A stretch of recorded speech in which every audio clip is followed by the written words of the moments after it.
O teatro, a cultura é fundamental para a sua nação.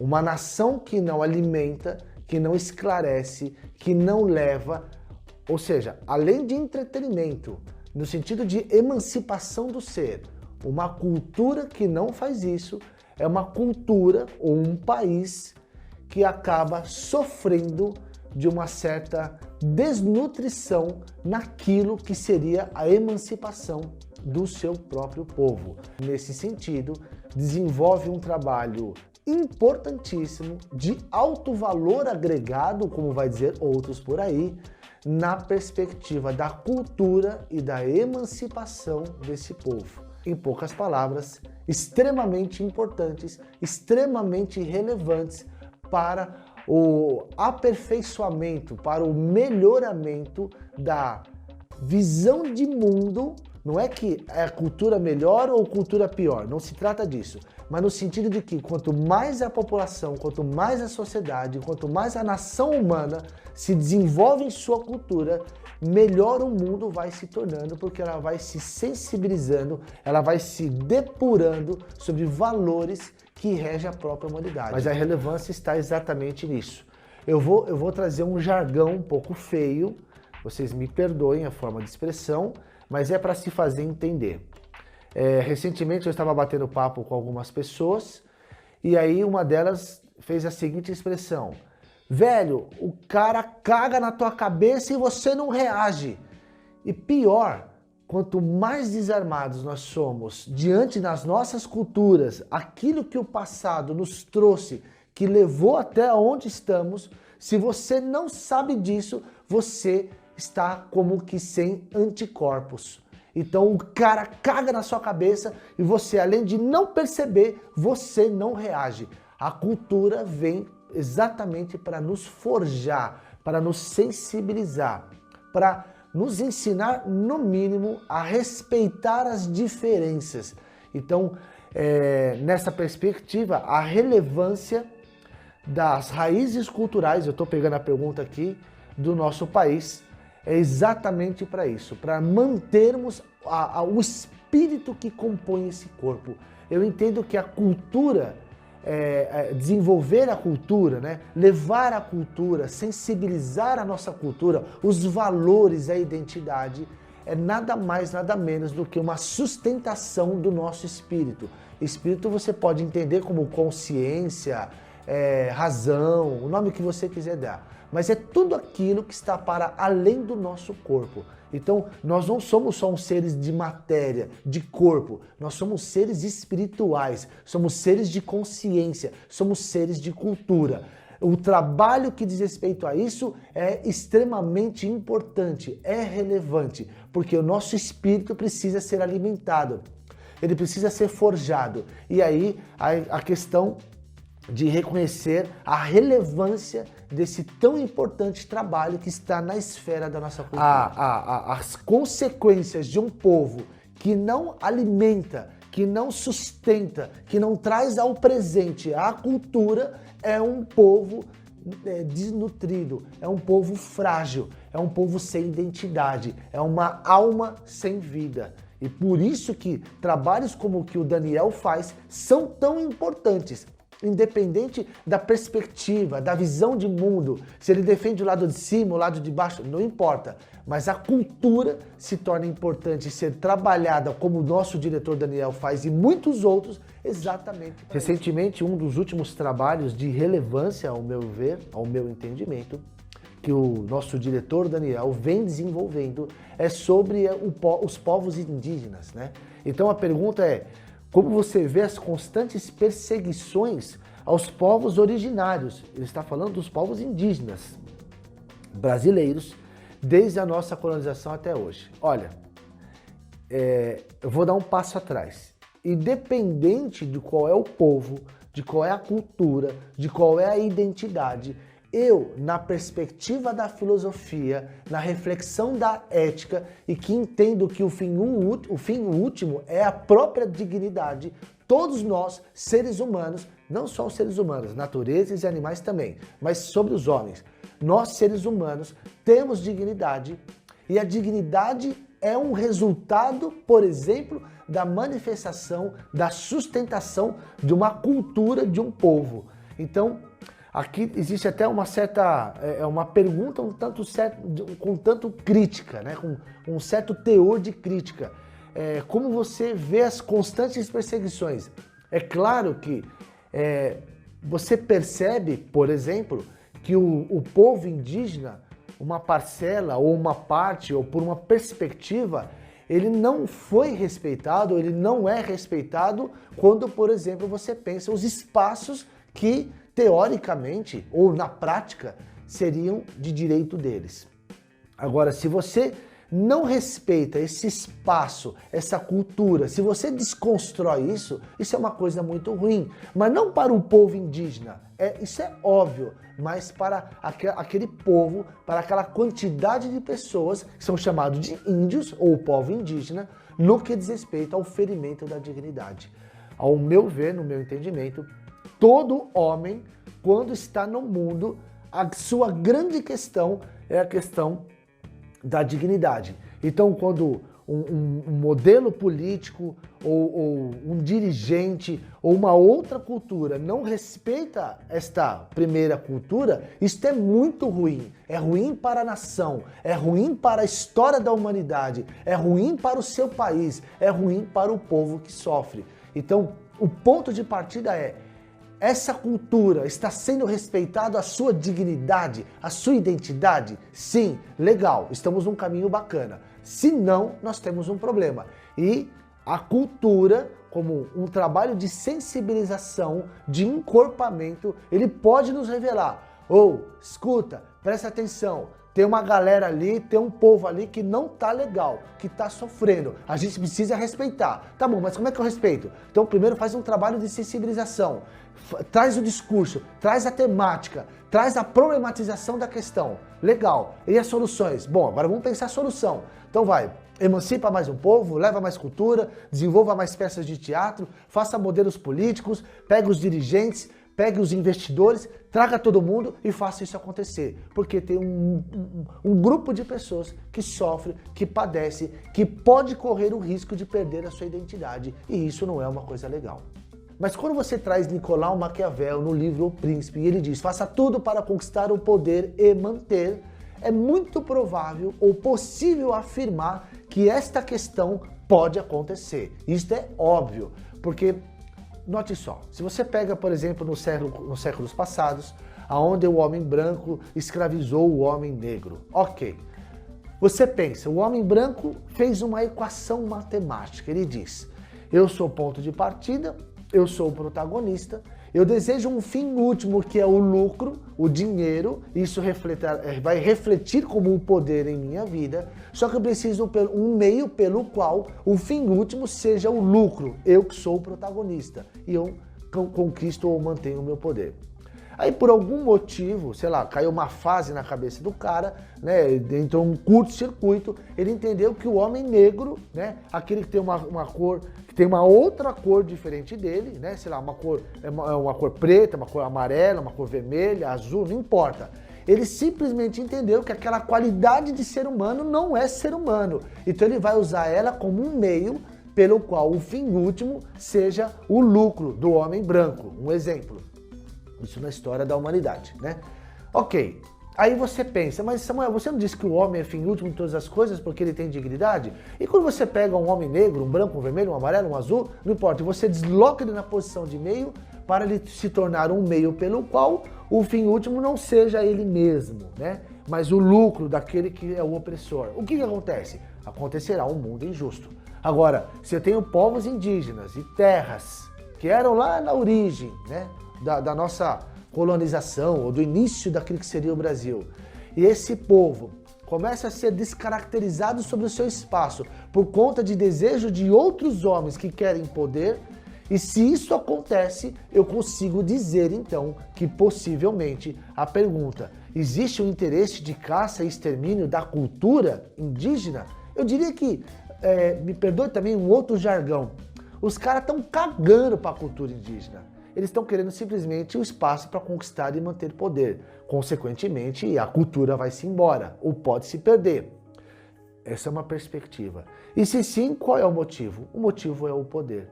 Então, Samuel, tudo bem, legal, você filosofou, você trouxe os caras, falou um pouco difícil, tá bom, qual que é a saída? A saída é pela cultura, pelo aculturamento de uma consciência coletiva, de uma nação, sensibilizar o discurso, também para aquele que é o opressor, para ver se ele pega mais leve, mas para toda a outra parte da população que venha reivindicar isso, que venha dizer, falando, peraí, dá um tempo, velho, você não pode fazer isso, não é bem por aí, tem que respeitar o espaço do cara, o espaço do outro. Então, por isso que a cultura é tão importante.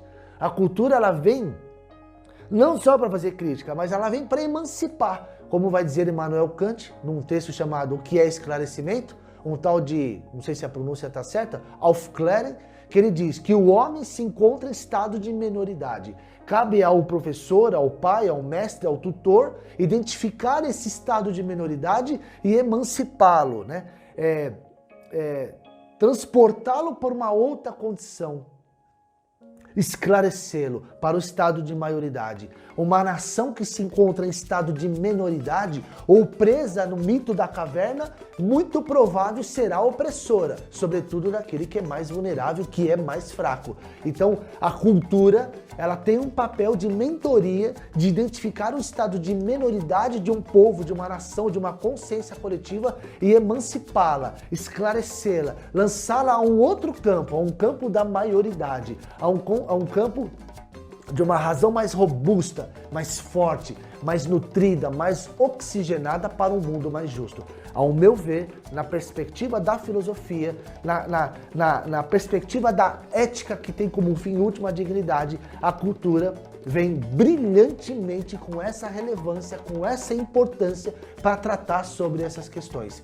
Na perspectiva, perdoe a modéstia posição, mas no sentido de formação pelo menos, eu na condição de filósofo que pensa essas questões na perspectiva ontológica, ou seja, na condição do ser do homem, entendendo que o ser do homem tem dignidade, a cultura vem fortemente, brilhantemente abastecer estas questões. Sem um trabalho de cultura, de emancipação, de dilatação das consciências, é aquilo que eu falei naquele jargão feio. O neguinho caga na tua cabeça e você não percebe e pior, você não reage, porque você simplesmente não sabe o que está acontecendo. Tivesse ido lá no teatro do Daniel, tivesse ido no teatro de outros amigos, tivesse lido um bom livro, tivesse entrado no mundo da cultura, talvez a coisa estaria melhor. Então, isso é o papel da cultura, isso é o papel do aculturamento saudável, positivo, emancipador, aquele que não vai para um lado, o lado da esquerda ou da direita, mas aquele que vai para o lado da humanidade, o humanismo do homem. Eu acho que existe um mecanismo mais primitivo, sem ser julgador ainda, de que aquilo que é conhecido, eu me sinto confortável. Aquilo que não é conhecido, eu posso, por um instinto mais primitivo, entender que aquilo pode seguir uma ideia de um perigo. Então, parece que há um mecanismo de defesa mais primitivo do homem a sempre ter uma reação, ser reativo àquilo que ele não conhece. Até aí, tudo bem, tudo legal. O problema é quando isso se torna um protagonista na sua vida e você se torna uma pessoa ignorante e achando que só a sua verdade, só a sua cultura, só o seu ponto de vista, só aquilo que você tem por ideal seja a verdade, a custo de oprimir o outro. Nós somos seres da adversidade, somos seres de diversas formas de manifestar infinitas culturas, porque, como diz Sartre, nós não temos natureza, nós somos condição humana. Primeiro a gente existe, depois num processo contínuo de escolha eu vou me sensibilizando. Ora, se eu sou então um estado de condição dessa minha existência, e se eu vou me sensibilizando, se eu vou me escolhendo e vou me tornando aquilo que eu estou me tornando agora, num processo contínuo de escolha, isso justifica brilhantemente nessa perspectiva, no olhar do Samuel, que a cultura é resultado de uma condição humana, uma condição que não está estabelecida, que não está determinada. Tudo é possível. Como diz Sartre, estamos numa esfera do planeta onde há somente homens. Então esses homens que não tem uma natureza determinada, fixa, ele pode se tornar tudo. Vai depender dele, pro bem ou pro mal, com ética ou sem ética, preservando e mantendo a dignidade ou não. Então, quando a pergunta se vem, por que o ser humano não consegue se respeitar as diferentes culturas? Porque isso é da natureza dele. Mas ele não precisa parar no mistério da autodefesa. Ele pode se emancipar. E já que ele não está determinado, ele pode se determinando a cada escolha, a cada instante. Por que não entender que eu posso conhecer outra cultura? Que eu posso respeitar o outro, mesmo o outro sendo tão diferente de mim, apesar de sermos todos homens. Então, no primeiro momento eu diria que é um mecanismo de defesa, sem julgamento. Só por uma questão de sua própria natureza, coisa de ser humano, tá? Ainda que as condições sejam diversas. Por que não consegue coexistir entre as diversidades? E aí eu lembro do livro Ilíada, quando Ulisses é convidado a viajar a um outro país por conta de uma guerra, e Ulisses diz, ele pensa, né, segundo o meu pensamento, pô, eu tô legal, tô aqui no meu país, sou rei, tenho uma esposa linda, tá tudo legal, tudo bacana, mas o cara não tá satisfeito. Parece que há uma necessidade de sair de sua casa e se emancipar em outros terrenos. Ao meu entendimento, parece que Ulisses, que era cultura A, tinha necessidade, por um outro grau de consciência do seu espírito, de conhecer outras culturas. E aí eu lembro que certa vez eu estive em um outro país, nos Estados Unidos, morando durante alguns meses, e aí eu fui numa casa de uma pessoa, eu tive que trabalhar lá também para me manter, eu passei, estudei, mas também trabalhei, e eu lembro que eu entrei numa casa de um americano e era 7 horas da manhã, o cara tava comendo ovo com bacon. Até aí tudo bem, mas o cheiro de gordura 7 horas da manhã, eu falei, puta, esses caras são muito loucos, meu. Então eu que era da cultura A, tive um estranhamento com a cultura B. Eu falei, esses caras são muito loucos, esses caras são diferentes de mim. Automaticamente o meu preconceito disse, é estranho, velho, se distancia, deixa esse cara do outro lado, esses caras são esquisitos. Mas é muito louco. A saída de Ulisses de Ítaca para sair de sua própria casa para um outro mundo, outras possibilidades, estava além da mera viagem. Não era uma viagem geográfica, não era uma viagem de um mero corpo que ia para um outro lugar. Era uma viagem de um espírito, de uma consciência. Era uma possibilidade de ampliar o grau de consciência, de emancipação do seu próprio ser. Moral da história, passado alguns meses, quando eu me dei conta, pela primeira vez estava comendo ovo com bacon, não às 7 da manhã, mas às 6:30. Por quê? Porque talvez o meu desejo fosse muito maior do que os americanos, que os caras já estavam acostumados, já era meio que hábito, mas para mim não. Naquela hora era o diferente, era o tesão novo. Eu falei, velho, vou comer esse negócio aqui, que esse negócio dá energia. Quando eu fui ver, eu já não era mais cultura A, eu era cultura AB. Não é A e B, era cultura AB. Aí eu volto pro meu país, eu não sou mais o mesmo. Ulisses volta para casa, é verdade, a sua terra era a mesma, a sua esposa era quase a mesma, né, que ela sofreu durante os 10 anos. Mas Ulisses era outro, ele não era mais o mesmo. Ele teve alegrias e sofrimento, ele conheceu outras culturas, ele conheceu outras ilhas. Ulisses nunca mais seria o mesmo. Talvez tivesse ficado na sua casa, não tivesse saído. Talvez. Mas a saída disso, a saída desse cenário, a saída desse homem para um outro mundo, fez com que ele se tornasse uma outra existência, um outro grau de consciência. E a cultura pode nos oferecer isso. Quando você sai da sua casa e você vai no teatro, quando eu saio da minha casa, que podia estar deitado, dormindo, ou assistindo um filme, ou sei lá, qualquer coisa, quando eu vou lá no Daniel, quando eu entro lá na Casa Preta, na Caixa Preta, quando eu entro no mundo dele, eu falo, mano, esse cara é muito louco, velho. Olha a ideia que ele trouxe pra mim, eu nunca tinha pensado isso se eu não estivesse aqui. Eu nunca mais serei o mesmo. E toda vez que a gente levanta e bate palma, eu falo, perdoem o jargão. Mano, isso é do caralho, velho. Esse cara simplesmente pensou um negócio e isso vai mudar minha vida amanhã.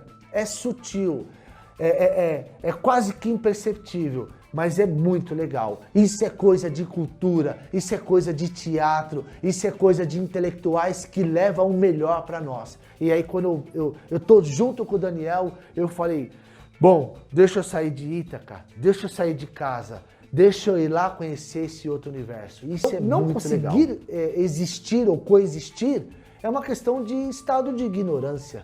Mas nós podemos nos emancipar. Nós podemos nos esclarecer. É só você abrir a sua cabeça, velho. Entender que você não sabe de tudo, que você não detém a verdade e que há um mundo além de Ítaca, né? Que é a ilha lá do Ulisses, do livro A Ilíada, né? A Odisseia, quer dizer, perdão, do livro A Odisseia. A Ilíada é o outro, né? São dois, a Ilíada e a Odisseia.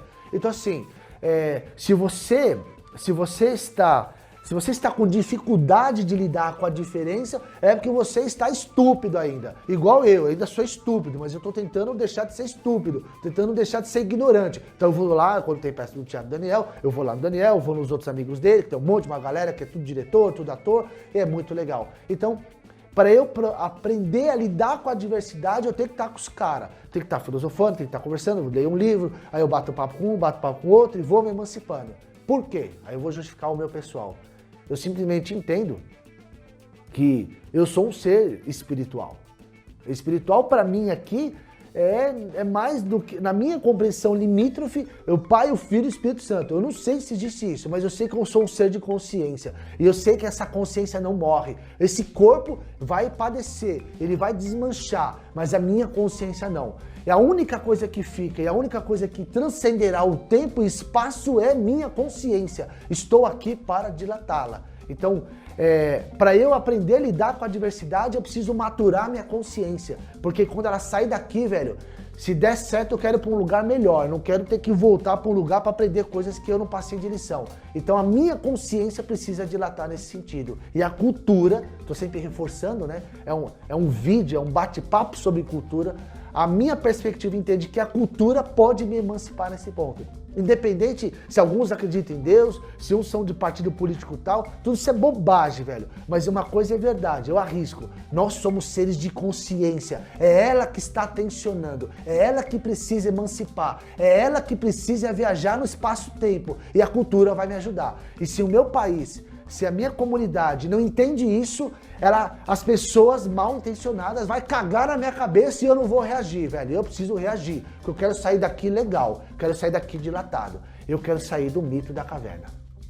E aí, sem estender muito, já estou estendendo, quando aquele homem que sai do mito da caverna, ele sai da caverna e ele volta porque ele percebe que lá embaixo é mundo das sombras, as pessoas ainda debocham dele. Fala, você tá tudo ralado, você tá tudo machucado, você tá muito louco, velho. Aí o cara fala assim, não, mas vai lá, confia em mim.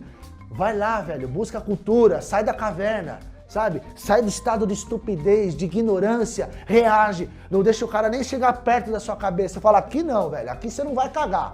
Entendeu? Você não vai fazer isso. Mas por quê? Você quer um modelo A ou B político? Não, porque eu quero um mundo melhor.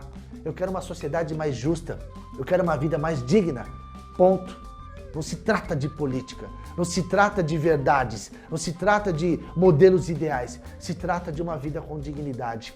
O modelo que você colocar e der certo, pra mim tá legal, desde que não venha ferir a dignidade e por sua vez manter. É o que eu já falei, é só emancipar a consciência, é só dilatar ela, é só você sair da sua cultura A, é só você permitir o hibridismo cultural, velho. Vai lá, se esclarece, pensa, vê como que a gente vai tratar essa questão, vamos trabalhar as ideias, emancipe-se.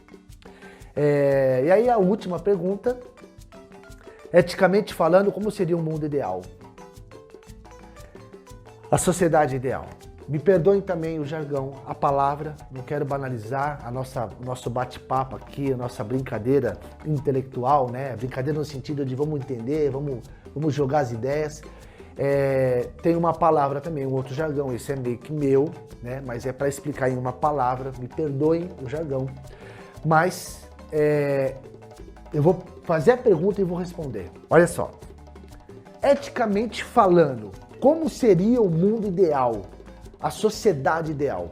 O mundo ideal, a sociedade ideal seria a partir do momento que você tivesse pessoas com certo grau de poder e influência e consciência não fodendo com os outros. Ponto. É isso, velho. Você quer entender o que é ética? É assim. Samuel, o que é ética? É não fode. É isso. É disso que se trata.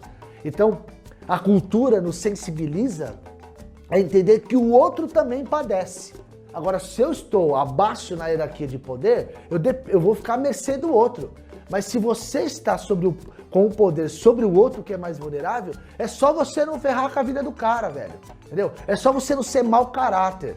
E aí, pra você não ser mau caráter, pra você não ferrar com a vida do outro, você precisa se sensibilizar. Então, por isso você precisa de cultura. Por isso que você precisa entender como que a cultura, né, os valores que ela nos traz, que ela nos emancipa, pode te tornar um homem melhor, um homem mais sensível, um homem mais justo. Então, eticamente falando, como seria o mundo ideal? O mundo ideal seria aquele que não tem pessoas cagando e fudendo com a gente. Ponto. Perdoe as palavras.